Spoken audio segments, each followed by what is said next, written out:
Was Raila Odinga really cursed by his father? That's the question I first heard whispered on a dusty Kisumu street in 2007, during the height of election tension. An old boda rider, eyes clouded with age but sharp with memory, leaned in and said, Hiyom tu alirogwa na baba yake.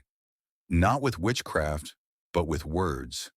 And if you trace the line back, through the smoke of politics and the drums of history, you'll find the fire started with one man, Jaramogi Oginga Odinga.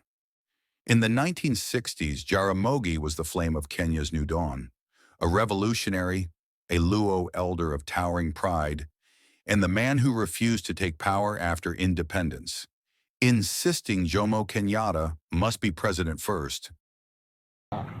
Is the father of the African nationalism and the African national movement in this country. But surely you're all rather more advanced than he is in your thinking about politics. Wouldn't he embarrass you if he was really let go now? We cannot in any sense be more advanced than our teacher and master, whom I think is much more advanced in political outlook in this country than we are. We are still just in the stages of learning politics. That selfless move carved Jaramogi's legacy into stone, but it also began a lifetime of being sidelined, betrayed, and branded a rebel. As the years passed, Jaramogi built a political dynasty. His eyes turned to his son, Raila Amolo Odinga, an engineer, a firebrand, and a born mobilizer. But here's where things grew cold between them. In the late 1980s and early 1990s, Raila began rising faster than expected. He joined Ford, Forum for the Restoration of Democracy, the party his father founded, but soon split it. Some say it was political strategy, others say it was personal ambition.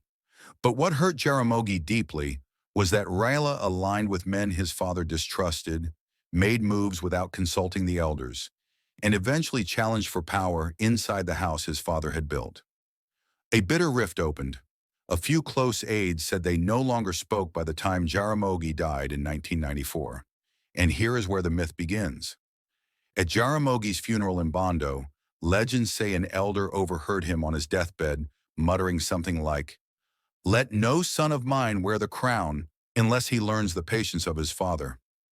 Those words, said in frustration, or perhaps even regret, were passed down like fire through the tongues of villagers, political aides, and rival tribes.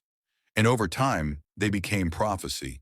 Because since then, Raila has run for president 5 times. Each time, powerful, popular, close, but never crowned. Every time something slipped. Was it rigging? Yes. Was it betrayal?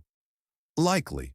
But in the corners of Kenya, among old men and women who remember the 60s, the whispers continue. It's the curse. Jaramogi's words were not just words, they were a father's final sentence. Of course, Raila himself has never spoken of such a curse. He is a man of vision and resilience, not superstition. He continues to shape Kenya's politics and remains a symbol of resistance. But in the space between belief and truth, between power and pain, this question still lingers in the minds of many. Was Raila really cursed by his father? Or did Kenya itself curse the man who refused to kneel?